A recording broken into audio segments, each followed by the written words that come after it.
Datorită schimbărilor legislative care vor intra în vigoare de la data de 1 august 2025, vă vom arăta în cele ce urmează cum puteți schimba cotele de TVA pe casele de marcat Datex. Primul pas este să efectuăm raportul zilnic Z, deoarece dacă am folosit casa de marcat și avem vânzări efectuate, nu vom putea schimba cotele de TVA decât după ce efectuăm raportul zilnic. Pentru a emite raportul Z, apăsăm tasta 3, introducem parola 0030 urmată de tasta total, total pe fiscal zilnic Z, confirmăm dacă este corectă data, iar casa de marcat va scoate raportul zilnic. În antetul raportului zilnic Z ne vor fi afișate cotele de TVA prezente în momentul de față pe casa noastră de marcat.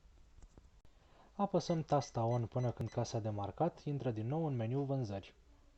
După cum știți, cota de TVA de 19% se modifică în 21%, cota de TVA de 9% se modifică în 11%, iar cotele de TVA de 5 și 0% se vor dezactiva.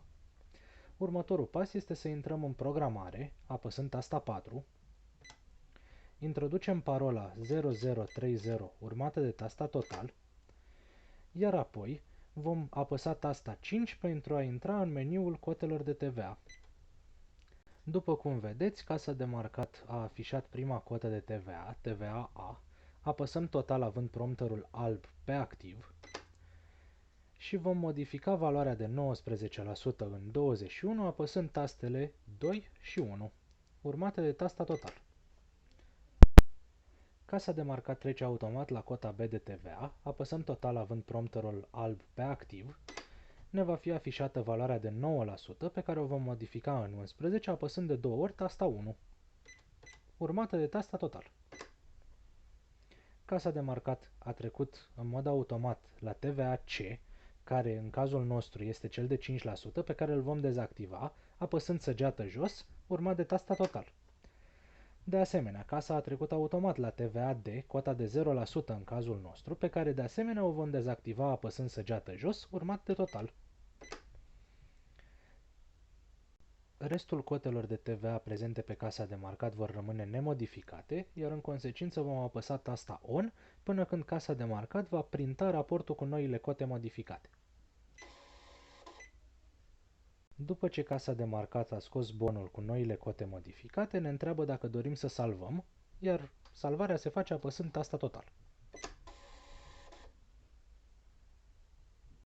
Acum vom apăsa tasta ON de mai multe ori pentru a ajunge din nou în meniul vânzări, urmând să emitem un raport X pentru a verifica dacă cotele de TVA pe care le-am modificat au fost salvate corect.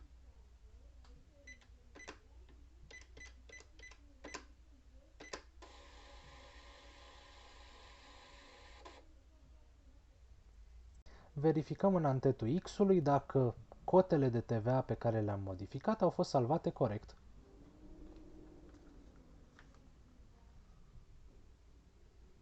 După cum vedem, cotele de TVA au fost salvate corect. TVA A este 21%, TVA B este 11%, TVA-urile C și D, care erau 5 și 0%, acum sunt inactive. Considerăm că este necesar să facem și următoarea precizare.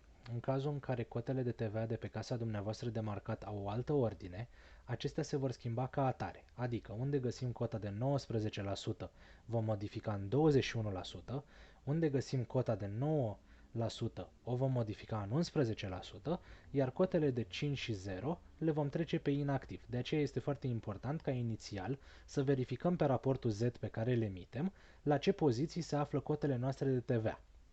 Vă mulțumim și vă urăm succes!